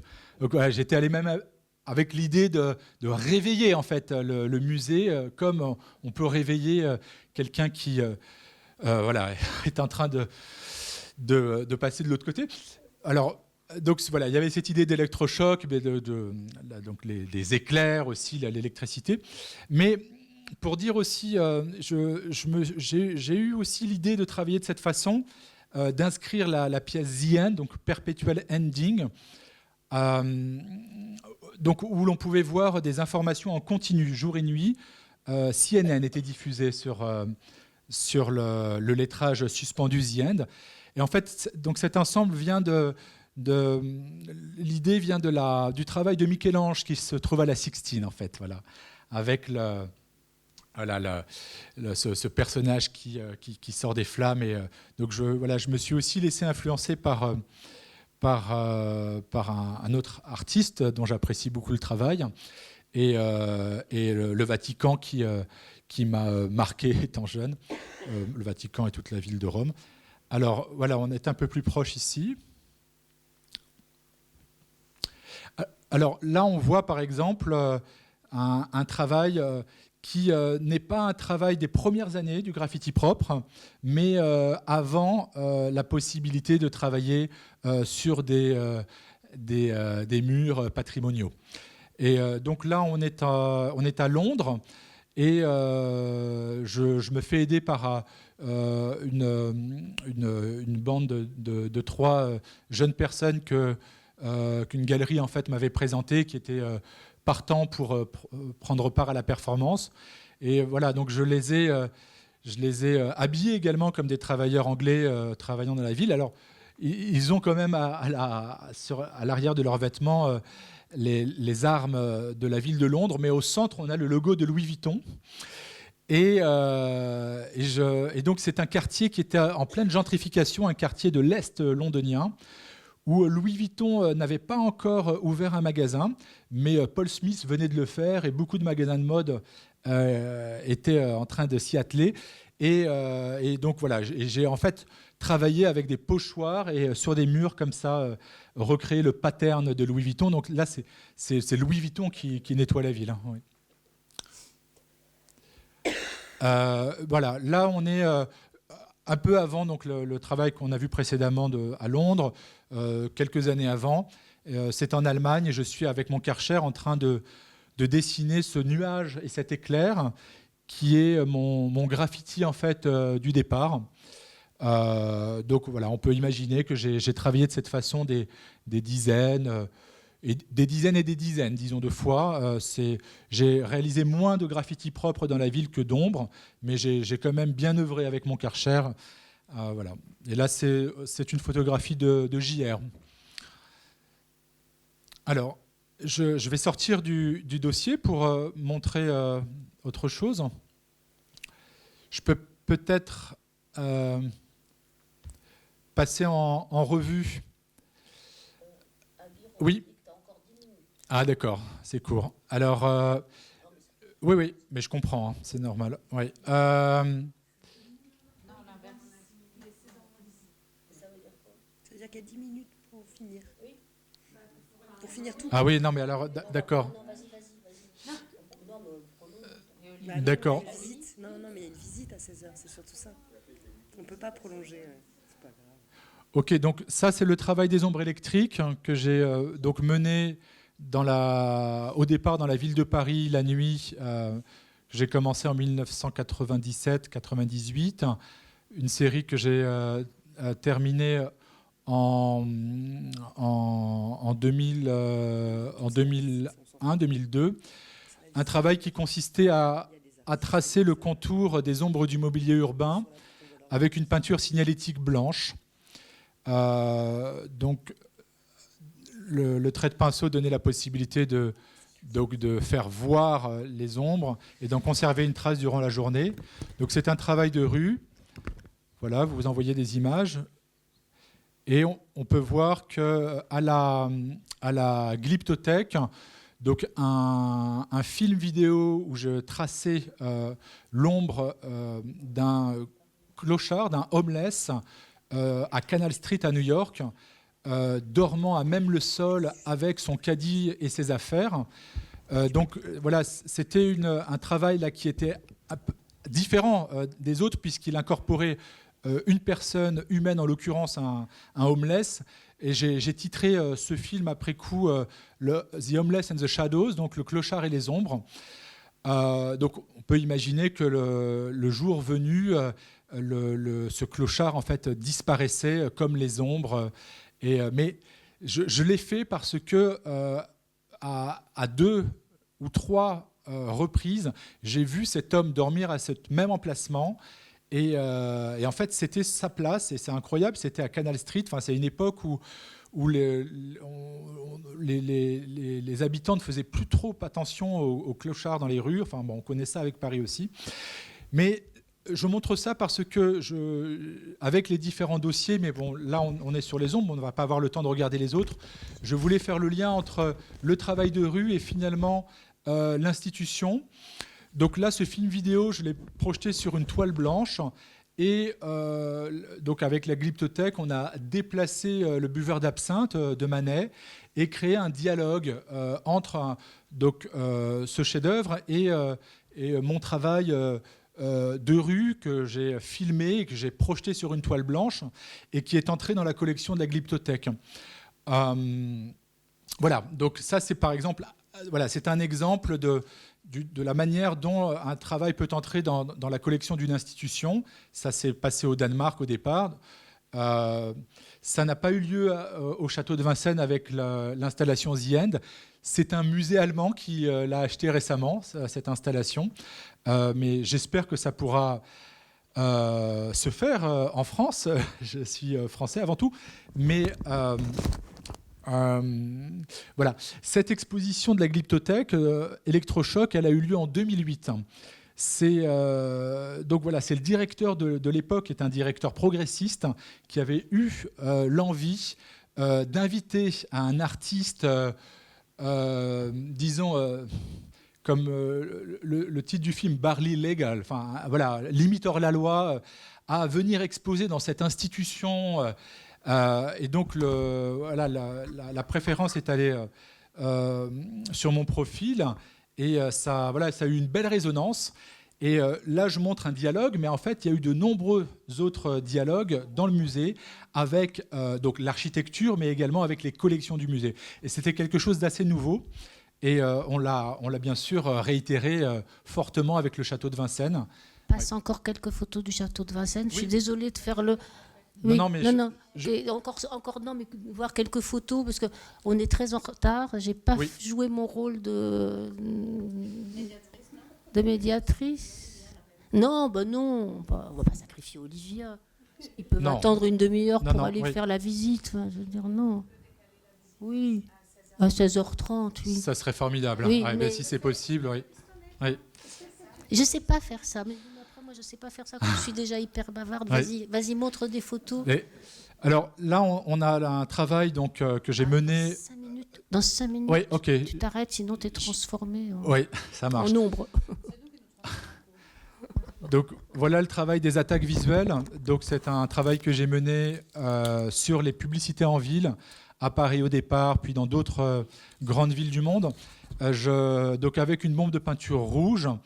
Je réalisais donc ce point rouge dégoulinant sur des visages féminins ou masculins, donc de la publicité. Voilà, on voit ici sur la place de l'Opéra une autre réalisation faite en 2001. Donc cette intervention directe, rouge, forte, mais minimale également. Changer le sens de ces images. Jean Baudrillard, d'ailleurs, a été sensible à ce travail puisqu'il a photographié... alors, cette photographie, précisément, n'est pas de Jean Baudrillard, mais il a photographié mes interventions sur la place de l'Opéra et à quelques autres endroits. Ici, on voit, par exemple, à la Glyptothèque, une projection vidéo qui rentre en dialogue avec... une sculpture de la période antique grecque. Et là, on arrive à une œuvre qui a été présentée à noir et clair au château de Vincennes. Et pour faire le lien, vous voyez, vous avez vu le point rouge tout à l'heure, et là, vous voyez donc le masque d'abord, puis le buste, donc sculpture du roi Soleil, commandité au Bernin. Donc par le fait de l'exposition à Vincennes, j'ai eu la possibilité d'obtenir le moule de la sculpture du Bernin, de réaliser ce bronze. Donc un bronze n'avait pas été réalisé, que je sache, c'est ce qu'on m'avait expliqué. Et en fait, ce bronze, je l'ai amené au four solaire de Font-Romeu, donc un four qui est en fait une architecture de miroir et qui, par un jeu de miroirs concaves-convexes, va réunir tous ces faisceaux de lumière dans un point qui permet d'atteindre une température qui fait fondre le diamant. Et donc on a placé le buste, ouvert les portes de ce four, et en l'espace de moins d'une minute, la coulée s'est faite. Et donc, voilà, Et en fait, pour terminer, ce que je aimerais bien souhaiter dire pour conclure, c'est que je me rendais donc avec une partie de ma famille dans les Pyrénées. J'avais donc pris connaissance de l'existence et la fonction de ce four solaire, et qui m'intéressait et qui m'inspirait, mais je voulais faire quelque chose, mais je ne savais pas quoi. L'exposition de Vincennes arrivant, j'ai eu l'idée. Voilà. Donc c'est aussi en ce sens que voilà, de telles expositions sont aussi une matière d'inspiration et de création. Et voilà. Et là, donc, on voit la sculpture, et là, de façon un peu plus proche. Donc, alors voilà, c'est le roi soleil fondu, tué par son propre soleil. Bah, merci pour... désolé d'avoir été un petit peu long, c'est vrai que c'est difficile. Je suis très heureux qu'on puisse, avoir une demi-heure de plus. Bah, oui, oui, oui. Oui, non, je m'en vais pas. Bon, Olivia, on va vite passer. Oui, je suis désolée on peut de ce résumer retard. aussi, parce que en fait, là, c'était assez dense. Oui. Et ça me fait aussi rebondir surtout sur ce qui se sont dit. Je ne vais pas dérouler de la même manière dans ma tête maintenant qu'on s'est dit tout ça. Donc, D'accord, mais je vais quand même dire 2 ou 3 petites choses sur ton travail que je ne connaissais pas, que j'ai appris à connaître ces derniers temps et à beaucoup apprécier, notamment lorsque je suis allée il y a quelques jours au garage B à Bobigny. Et je me suis dit qu'après après Susanna, après Zeus qui partait à la conquête et qui prenait tous les moyens d'y arriver, il y avait toi, toute ta plénitude, toute ta simplicité, toute ta force de femme qui réussissait à passer toujours sur la ligne de crête. On en a déjà parlé de cette ligne de crête où c'était, t'as fait tu raconteras après, mais tu viens des arts déco, tu as fait aussi un travail des arts appliqués, pardon. Tu as fait aussi tout un travail sur les métiers d'art. Donc entre toi, c'est l'oxymore, c'est artisanat et artiste. Il y avait quelque chose aussi dans ton travail autour de la figuration et l'abstraction. C'est pas quelque chose qui t'encombre, tu fais avec, tu fais pas avec. Il y avait aussi le réalisme et l'onirisme. Une évidence pour toi que ta place elle est dedans et dehors, elle est dedans et dehors ou dehors, que tu n'as pas choisi de camp, tu les prends tous dans tes grands bras. Et tu es prête à affronter toutes les simesses, toutes les volumétries, toutes les surfaces abondantes et immenses que tu recouvres de ton travail, que tu es préoccupée par le problème des femmes, enfin les femmes artistes de l'art urbain, mais ça ne t'encombre pas non plus. C'est aussi quelque chose sur lequel tu milites, tu travailles, tu revendiques, mais sans que cette conquête de tout ce sur quoi, de toutes les simesses, de tout ce que tu peux occuper, rien n'empêche rien. Et donc j'imagine, institution privée, institution publique, ce n'est pas non plus un choix de vandale vendu comme il y a pu avoir pendant des années avec les artistes, de quel côté vous êtes, etc. Toi, tu es dans cette espèce d'évidence de ta création qui peut trouver sa place partout, et elle trouve sa place partout. Bah, bien résumé. Écoutez, je pense que déjà de base, il faut parler de mots. Même là, en vous écoutant, j'étais en train de me dire comment est-ce qu'on se présente en fait en tant qu'artiste urbain contemporain. Déjà rien que ça, c'est un peu bancal en fait, puisque moi là je vois un artiste contemporain très clairement qui a une vraie démarche, qui juste intervient dans peut-être la différence. Si on est artiste urbain, c'est surtout qu'on intervient en ville. Finalement, on est tous beaucoup des citadins. Et c'est vrai que c'est là qu'on a des intérêts avec les collectivités et avec le patrimoine, c'est qu'on est de la ville, donc on est des monuments, on est de la rue, on est du mur, on est quelque chose là-dedans, on a quelque chose en commun là-dessus. Mais art contemporain ou pas, non, puisque des artistes contemporains commencent à rentrer dans la ville, commencent à vouloir s'exposer dehors, puisque finalement, des fois, c'est très dur d'être dedans.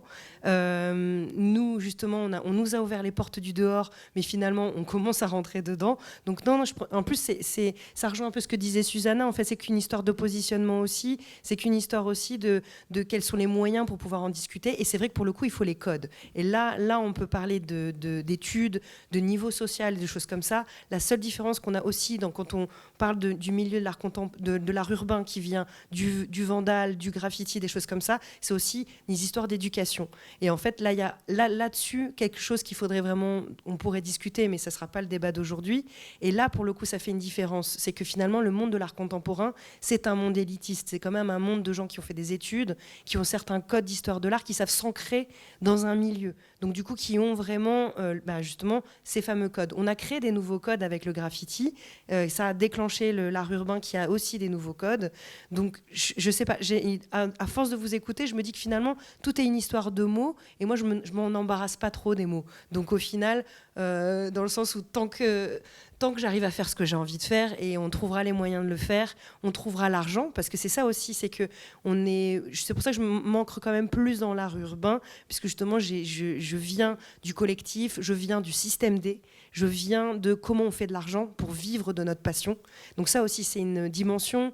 Justement, c'est des conversations qu'on a pu avoir toutes les deux où on a une tendance à se dire oui, l'art contemporain a ses portes ouvertes dans l'institution, mais a les portes fermées des marchands, puisque l'art contemporain ne vend pas bien en marchand. Nous, on a une capacité à avoir des collectionneurs, des gens qui s'intéressent à notre travail, qui nous achètent, donc une économie. Donc il y a aussi tout ce truc-là de comment on se positionne, quel est le nom qu'on se donne, comment on avance, nous, là-dessus. Et donc du coup, si on veut revenir au sujet du patrimoine et de l'institution, c'est vrai que c'est surprenant, on n'est pas dans les fracs. Donc ça, j'ai écouté bien Susanna et j'en discuterai avec elle après. Peut-être qu'il nous manque justement ce fameux sachant. Ça, c'était très intéressant. Peut-être qu'il faut valoriser les sachants, les intermédiaires entre nous, ceux qui ne savent pas parler justement, et ceux qui peuvent nous vendre en fait, qui peuvent nous faire le lien avec les institutions. Donc ça, ce serait intéressant d'avancer là-dessus. Mais au final, c'est en train de se faire aussi. C'est en train de se faire puisque justement, beaucoup de gens comme moi viennent d'écoles d'art appliqué, de beaux-arts, de choses comme ça, et ne se sont pas sentis à l'aise et très chez eux dans le milieu de l'art contemporain, et du coup ont très naturellement bifurqué vers l'art urbain. Parce qu'il y avait une sorte de bonhomie, il y a une sorte d'accueil quand même. On parlait d'accueil aussi tout à l'heure. Il y a un accueil dans l'art urbain qui se fait quand même moins facilement dans l'art contemporain. Il y a beaucoup de mes amis qui font partie du milieu de l'art contemporain. En résidence, ils sont très mal accueillis. Nous, ce qu'on veut, c'est le festival, c'est se rencontrer, c'est le café, c'est le coup le soir après. Et c'est vrai qu'il y a quelque chose là-dedans qui est important aussi à noter. Mais tu sais, les artistes, les artistes, les peintres. Les artistes. Un jour, les artistes, ils sont sortis. Tu parlais du quartier de la Nouvelle-Athènes. Un jour, les artistes, ils sont sortis de leur atelier. Ils sont allés dehors. C'est pour ça qu'on a inventé d'ailleurs le tube de peinture. Le plénérisme, c'était, ils allaient travailler dehors. Et donc, ce mouvement-là, il est aussi le mouvement de l'histoire de l'art. Et voilà, certains artistes qui travaillent sur ont envie aussi de la volumétrie, de la liberté, de la lumière. Et de la transversalité. Et de la transversalité. On peut pas s'arrêter sur... Et puis quelque chose qui appartient vraiment très fort à vous, les artistes qui travaillent dehors, c'est le public. Vous avez un public hyper élargi. Alors que, c'est pas toujours le cas dans les centres d'art. Tu vois, là, il y a vraiment une visibilité extraordinaire. Mais c'est un sujet intéressant, le public, parce que justement, nous, on nous regarde pendant qu'on peint. Donc, du coup, c'est comme si le public venait dans notre atelier, quand même. Il y a cette dimension-là. Donc, il y a une dimension sociale. Il y a une dimension, on a une sorte de... On est un peu des diplomates, on s'en rend compte.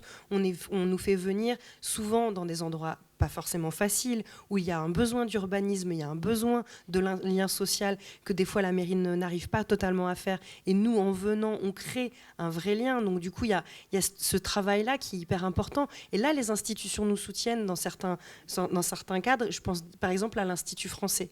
L'Institut français était une source de voyage pour nous, les artistes urbains, plus que de contemporains pour le coup, sur ce coup-là, puisque peindre dehors, c'est une manière de rencontrer les gens. On est invité très régulièrement dans le monde entier à peindre des murs pour faire du lien, justement pour rencontrer les gens, pour parler de la France. On est comme des ambassadeurs. Donc du coup, il y a toute cette dimension-là légèrement politique derrière qu'il faudrait aussi qu'on explore un peu plus, qu'on essaie de comprendre quelle est notre place là-dedans et est-ce qu'on est d'accord et comment on se positionne. Voilà, comment on se positionne par rapport à ça. Mais c'est vrai que du coup, par rapport à l'art urbain, il y a un champ des possibles qui est en train de se faire. La plupart des artistes urbains aujourd'hui, des fois, viennent d'écoles. Donc du coup, il commence à avoir aussi, on a des parcours d'histoire de l'art justement, on a des références de l'histoire de l'art, de notre patrimoine français. Il y a une mutation qui est en train de se faire. Du coup, tu veux que je te montre un peu, on va montrer un petit peu de mon travail.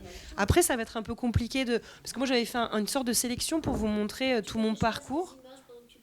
Non, parce que comme ça, je vous explique un peu ce que j'ai voulu vous montrer. Par exemple, c'est tout bête, mais ça, c'est mon tout premier mur. Je voulais vous le montrer parce que c'est pas qu'il est beau ni rien. C'est que, attendez, bon, ça c'est mis. C'était celui-là. C'est pas qu'il est beau ni rien, mais moi, ça a été le début du collectif, en fait. C'est de comprendre aussi que l'art urbain, c'est l'intérêt de peindre avec les copains, de peindre dehors avec les copains. Il y a un truc de très simple aussi là-dedans, où justement, on a enlevé on s'est débarrassé de pas mal de choses aussi en rentrant dans l'art urbain. C'est que juste, on prend du plaisir à aller peindre ensemble. Tu vois, c'est ça que je trouve absolument exceptionnel en toi, mais en général avec l'art urbain, c'est que j'ai rencontré très peu d'artistes désespérés, ténébreux, qui avaient l'impression d'être le Van Gogh oublié ou je sais pas quoi. Il y a toujours une espèce de jouissance, de désir, de plaisir. C'est des mots qu'il faut qu'on utilise aussi. Oui, d'où le fait que d'une certaine manière, oui, on embellit un peu la ville. Je pense à une petite réflexion qu'on a eue juste avant, dans le sens où on met quand même de la couleur, on a quand même un lien social avec les gens qui viennent nous voir. Donc, il y a quelque chose. C'est pour ça que ça a été, je pense, très dur pour les institutions au début de nous reconnaître, parce qu'il n'y a pas forcément le but, il n'y a pas forcément de concept derrière, il n'y a pas forcément de référence derrière, à la base du graffiti ou des choses comme ça, à part quand on a des Zeus à côté, mais pas tout le monde. Et en vrai, le but, c'est aussi juste de faire. Et il y a une pratique. La pratique est importante. Comme le jour où j'ai compris ce que c'était que le vrai graffiti, d'écrire son nom, c'est exister. C'est juste ça. Et c'est plus on écrit son nom, plus on existe. Et de coup, on ne se fait plus oublier, on est là, on a une présence, on existe. Et c'est tout bête, en fait. Il y a quelque chose de cet ordre-là. Donc voilà, bref, je voulais juste vous faire un petit récap de mes 20 ans de carrière. Voilà, je voulais parler d'installation aussi, parce que par exemple, c'est ce que je suis en train de faire ici à Amiens. Je suis en train de faire une installation. Et les gens, ça ne fait pas ça du tout de mon travail, puisqu'on me connaît pas mal pour les murs. Mais en fait, on est assez pluridisciplinaire en général. Et quand on nous fait venir dans des lieux où justement, il n'y a pas que des murs, s'il y a 4 murs, il y a un espace. S'il y a un espace vide, il y a une installation potentielle. Et donc, du coup, il y a du volume à faire. Donc, il y a une histoire à raconter. Moi, après, c'est mon dada. Il y a un côté narratif dans mon travail. Moi, ce qui m'intéresse, c'est de raconter des histoires, c'est de plonger dans un univers. Et donc là, c'était ma première installation. Et elle a été assez marquante dans ma carrière. Elle a vraiment posé quelque chose, puisque tous les gens qui sont allés à Marseille à ce moment-là se souviennent de cette pièce-là. Et c'était des petits animaux qui dormaient à l'heure de la sieste. Et les gens chuchotaient en rentrant. Il y avait vraiment un truc. J'avais récupéré les lits de camp. Et alors que c'est vraiment que du papier mâché, du grillage à poules. Ça a été juste un mois de résidence, justement, parce qu'on a aussi ce profil-là dans l'art urbain, puisqu'on s'arrange autrement qu'on est en système D. Le système des résidences, c'est souvent des fonds privés. C'est souvent des marques qui nous ont soutenus. Moi, je pense à Desperados, qui a été vraiment un des premiers. C'est pas pour rien que la fédération Desperados, on est assez ravis de les recevoir, quand même, de les compter parmi nous, parce qu'en fait, ils se sont battus, grâce au 9e concept, à vraiment mettre en valeur. Mais en vrai, c'est surtout qu'ils ont des fonds. Et en fait, c'est plus facile de les débloquer, parce que c'est une marque qui a beaucoup d'argent et qui est prête, parce que les fondateurs ont un petit goût pour l'art urbain, de sortir des sous pour pouvoir financer des artistes.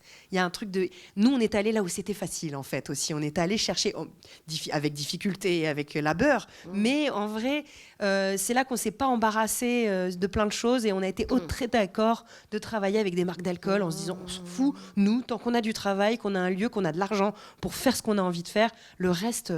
on sait dépasser ça, en fait. Donc voilà, moi c'était ça qui m'intéressait de vous montrer par rapport à ça. Tu l'apparentes à du do it yourself, ton travail, c'est cette ta vie d'artiste. Oui, de toute façon. Après, moi, voilà, c'est ça, comme tu me présentais par rapport à l'artisanat d'art. Moi, c'est quelque chose qui me passionne. Je pense que finalement, on s'attarde à vouloir raconter plein d'histoires, à vouloir se renouveler en permanence dans nos thématiques, mais finalement, elles sont assez récurrentes. Ça nous obsède un peu souvent. Je vois qu'il y a Stom 500 dans la pièce. Sans ces abeilles, il y a un truc qui manque. Enfin, il y a des sortes de récurrences chez nous. On a des récurrences. Et finalement, peu importe les récurrences, c'est plus par rapport aux techniques, par rapport aux nouveaux outils, aux nouveaux formats, aux nouveaux matériaux qu'on va, nous en tout cas, évoluer. Et je vois que tous nos projets en général ne se ressemblent pas parce qu'il y a justement des techniques différentes, des lieux différents, des supports différents, parce que ce qui reste, c'est nos thématiques récurrentes qui sont des recherches permanentes.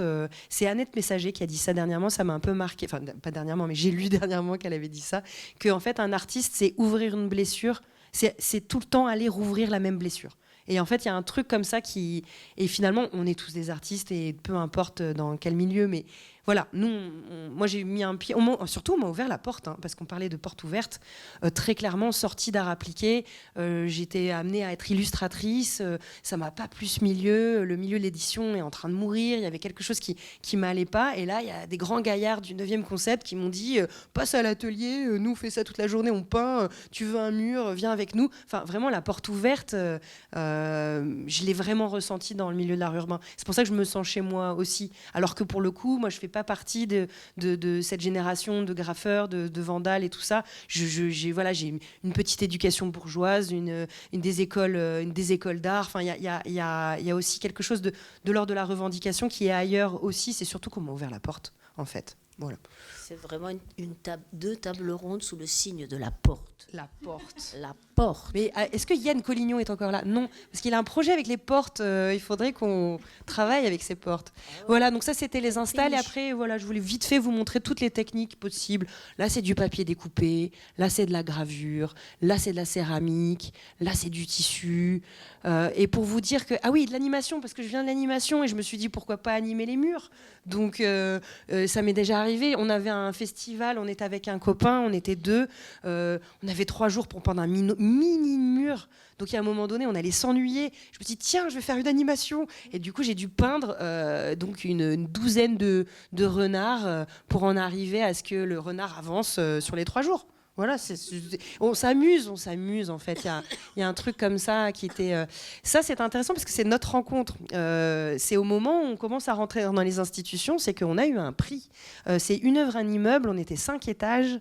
Il y avait une anamorphose à faire dans le couloir parce qu'il fait 30 mètres le couloir et que pour avoir l'idée de l'œuvre, il y a une grosse anamorphose à faire. Et du coup, on a eu un prix d'une œuvre, un immeuble. On a rencontré le ministère de la Culture. On était là dans nos petites tenues de vernissage au ministère de la Culture avec une coupe de champagne en train d'avoir un prix. On s'est dit, ok, en fait, c'est possible. On fait partie du jeu, en fait. On a notre place très clairement. Surtout par rapport à l'architecture et l'immeuble et tout ça. Ça a été long entre le moment où j'ai eu ce prix-là et maintenant que ce soit plus à l'aise et plus facile. On a quand même encore... c'est les codes, c'est les codes aussi de se dire, voilà, on va plus prendre une Eva Jospin parce que c'est la star du moment qu'un énième graffeur qui va faire des graffitis sur les murs. Enfin, il faut encore changer les mentalités, mais c'est en cours. C'est long de changer une mentalité. Ça mérite ce genre de table ronde avec des gens qui n'y connaissent rien, parce que si on fait des tables rondes avec des gens qui y connaissent quelque chose, on ne fait pas encore avancer le débat. Ça, c'est voilà. La fameuse flèche dont parlait tout à l'heure Julien. Ok, moi du coup, j'ai pas assisté à la table ronde d'avant. Ça, je vous montre celui-là parce qu'il a été assez marquant dans ma carrière pour le coup. C'est que comme le mur d'avant, j'avais été brimée dans mon art puisque j'avais dû recouvrir les tétons des femmes d'avant.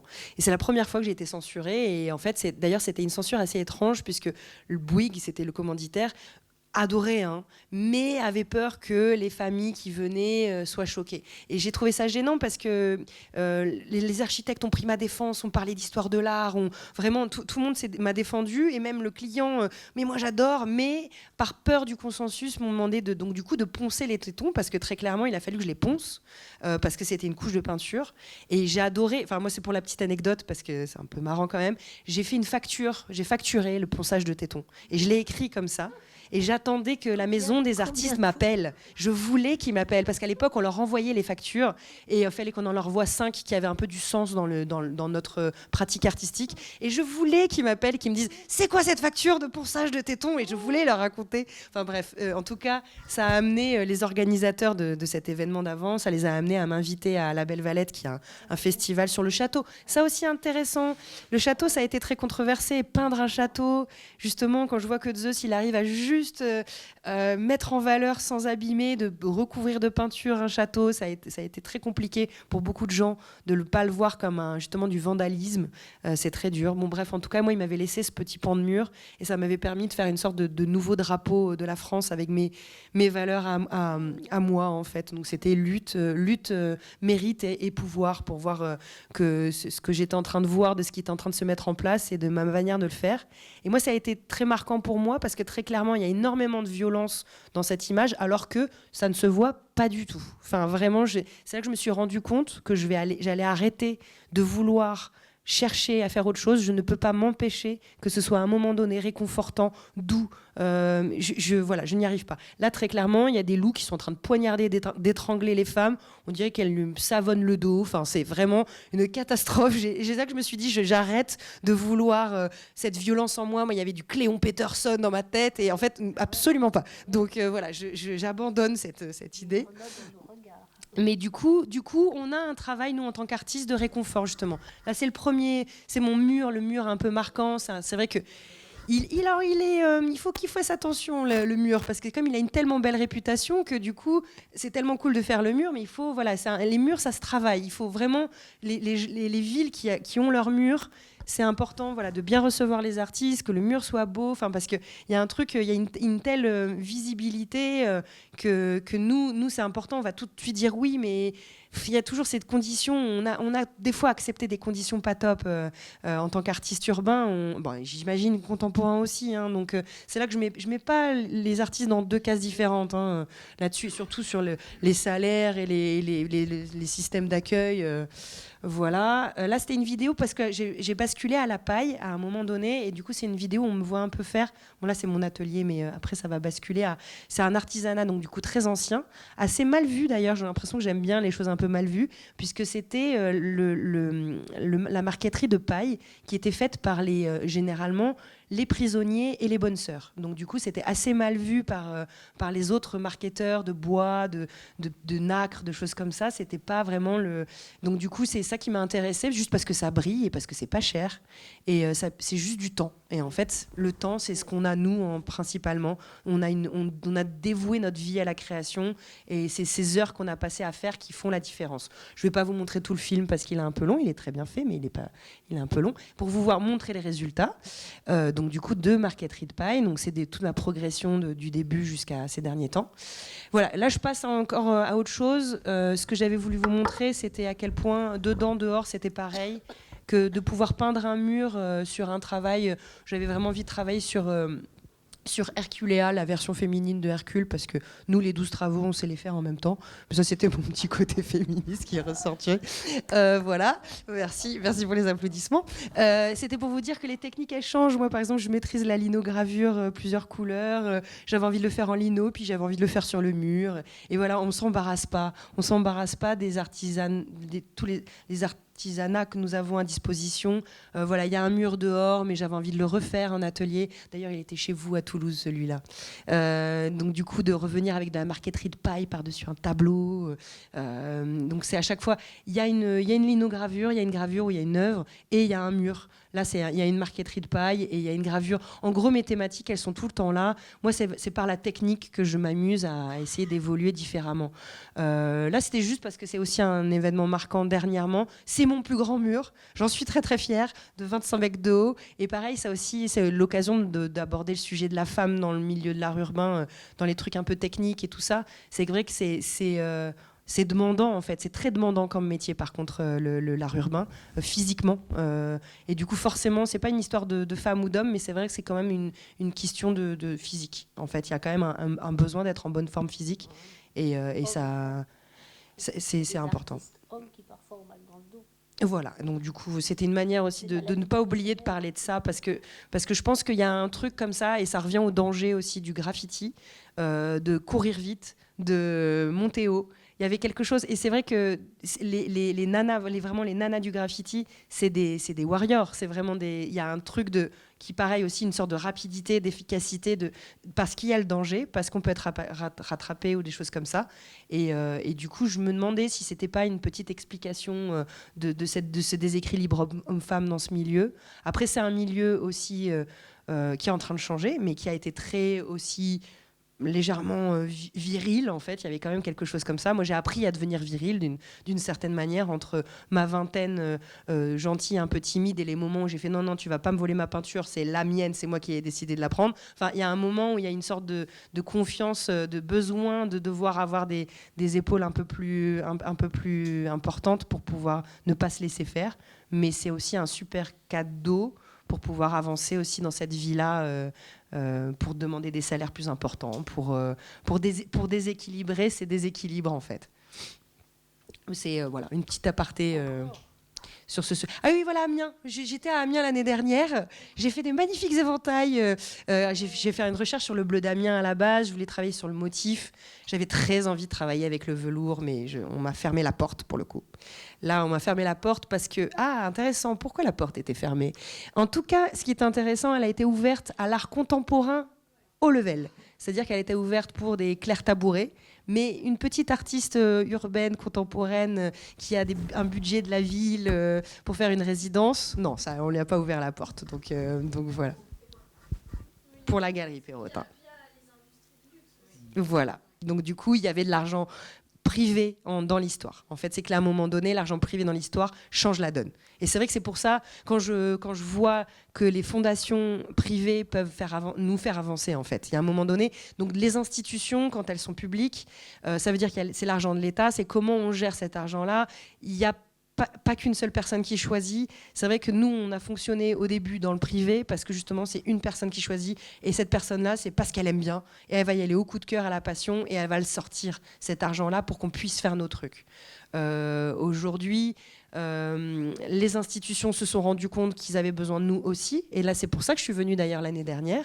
Je suis venue en résidence d'art contemporain. J'étais considérée comme art contemporain, j'ai passé un mois à me la raconter. Je suis artiste contemporaine, je suis la passerelle entre l'art urbain et l'art contemporain. Je l'ai dit 8000 fois l'année dernière en septembre. Je le dis à l'élu qui a repris ma phrase. Elle est la passerelle entre l'art urbain et l'art contemporain. Ça s'appelle des éléments de langage qu'on peut comme ça. C'est ça, tu vois, la passerelle, voilà. Je l'ai beaucoup répété. Mais en vrai, j'ai vu aussi un besoin de faire rentrer... l'air de rien, avec l'art urbain, on a un public. On a vraiment, il y a des gens qui nous suivent, il y a des gens qui viennent sur nos murs, il y a des gens qui se renseignent, on a les réseaux sociaux qui marchent très bien, on a plein d'outils qui fait qu'on a un public. On a un public qui n'est pas forcément, qui n'a pas forcément de culture, qui n'a pas forcément de code d'histoire de l'art, mais qui, grâce à nous, s'éduque, s'éveille, se remplissent et se nourrissent et reviennent un petit peu plus intéressés, et si la passion arrive, se renseignent et deviennent des collectionneurs et des sachants. Donc du coup, notre public peut devenir, c'est sa fameuse sachant intermédiaire, parce que pour le coup, ils nous connaissent tous. Ils ont vu nos parcours, ils ont avancé avec nous. Et là, je trouve que l'année dernière, j'avais été comme invitée pour faire ce lien-là, parce que pour le coup, pour faire venir des gens à la restitution d'une résidence d'art contemporain dans un lieu que personne connaît, non, on a choisi la briqueterie, qui est un lieu beaucoup plus vivant, beaucoup plus moderne, et du coup, de me faire venir moi, où je sais qu'il va y avoir plus de public, de genre de choses comme ça, il y a un truc de dépoussiérage encore aussi, qui fait que je me suis dit, ah tiens, par contre, on me fait revenir cette année quand même dans l'espace urbain, parce qu'il y a quand même un moment donné où on se rend compte que c'est là qu'on a aussi nos petits bonheurs, en fait. Moi, j'ai fait donc toutes ces recherches-là, j'en suis arrivée à faire un éventail de découpe de bois, et ce qui m'intéressait, c'était le motif répétitif et comment j'insérais toujours mes figures féminines à l'intérieur. Et en même temps, c'était très inspiré par la cathédrale, parce que j'étais complètement fascinée par la rosace de la cathédrale et toute l'histoire qu'on m'a racontée. Donc, très naturellement, je suis revenue faire un éventail géant qui va ressembler à un vitrail. Voilà. Donc, du coup, ça, c'est l'intérêt de l'art urbain aussi, c'est qu'on nous donne aussi l'opportunité du grand, du monumental. Alors, maintenant, il va falloir parler budget, parce que voilà, avec un micro-budget comme ça, tout est un peu compliqué, mais c'est un début de se dire que nous, très naturellement, on le fait. Parce qu'en fait, on en a fait des installations, on en a fait des choses avec des bouts de ficelle, le nombre de murs, on n'a pas été payé, genre de choses comme ça. Donc on est toujours de très bonne constitution et de bonne volonté si le projet est chouette. Et là, c'est chouette parce que je travaille que avec des Amiénois, je travaille avec des régisseurs d'à côté et tout ça. Et eux aussi, ils sont pareils, ils se sont dit, bon là, on est en train d'éclater ton budget. Enfin, tu vois, il y a un truc le but, c'est que tu sois contente au final et qu'on l'ait fait. En fait, il y a un truc commun là-dessus qui est vraiment très chouette. Mais ça reste quand même notre économie. Ce qui n'est pas toujours le cas des artistes contemporains. La plupart des artistes qui sont vraiment dans cette niche white cube, ils gagnent pas trop leur vie si les institutions les subventionnent pas. Nous, on a trouvé des systèmes pour gagner notre vie, en fait, aussi. Voilà. Et voilà, c'était les petits derniers travaux. Bah voilà, ça marche plus, donc c'est parfait. J'ai peut-être fait une demi-heure. Ouh, là oui, sûrement. Voilà.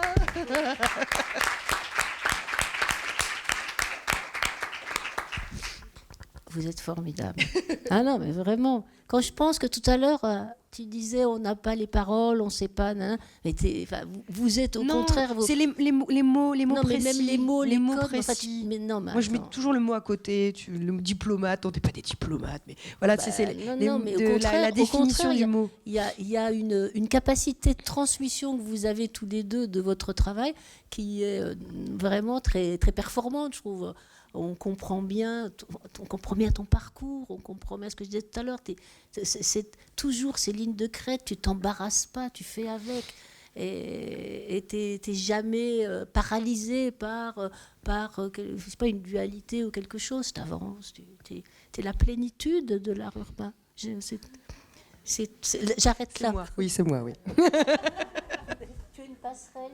Je suis la passerelle.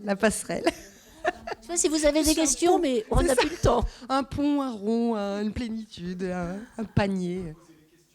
En marchant. Ouais. Oui. Ah, moi, je pose une dernière question à Laure Pressac. Laure, je ne sais pas si vous connaissez tous Laure Pressac, mais Laure Pressac, c'est qui a fait la recension de tous les graffitis historiques dans les monuments historiques.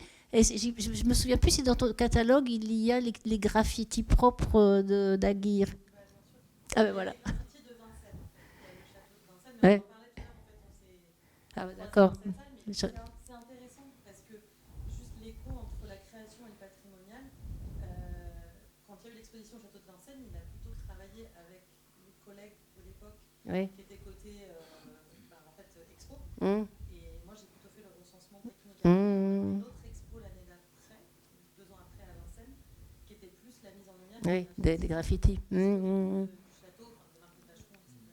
Je voulais rajouter un tout petit truc sur toi et sur le château de Vincennes, parce que le public a été multiplié par je ne sais pas combien grâce à cette exposition. Parce que c'est vrai, moi j'étais allée une fois au Palais de Tokyo, au château de Vincennes, et j'y allais plus.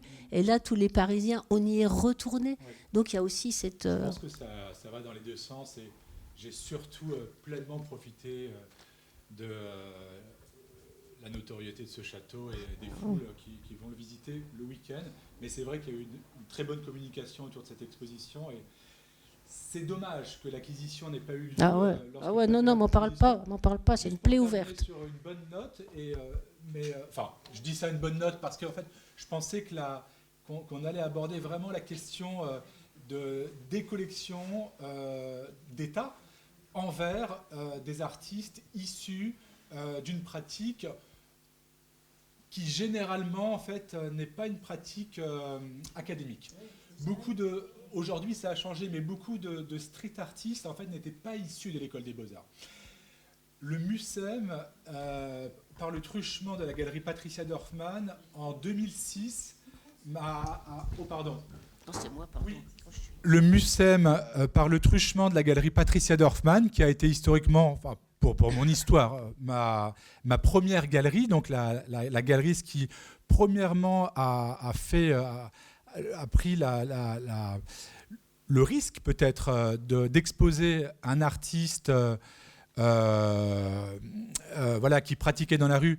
Après, il y a Agnès B, évidemment, qu'il ne faut pas oublier à Paris, mais je parle un peu d'une autre histoire. Donc là, c'était en 2001.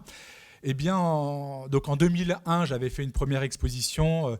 Ensuite, Invader a exposé chez elle, un artiste américain également. Et puis, c'est une période qui était assez charnière. Hein. Et le Mucem, en 2006, en fait, a acheté un de mes costumes de travail. Voilà, donc, et je crois qu'en France, c'est un de mes seuls objets. Et moi, j'adore le costume de Beuys, mais je ne l'avais pas en fait exposé, ce costume. Mais le Mucem m'a dit on aimerait bien le faire entrer dans nos collections. Évidemment, j'ai dit oui. Bah oui. Oui. Finalement, on est dans les temps. Ah non, attendez. On se félicite. Oh.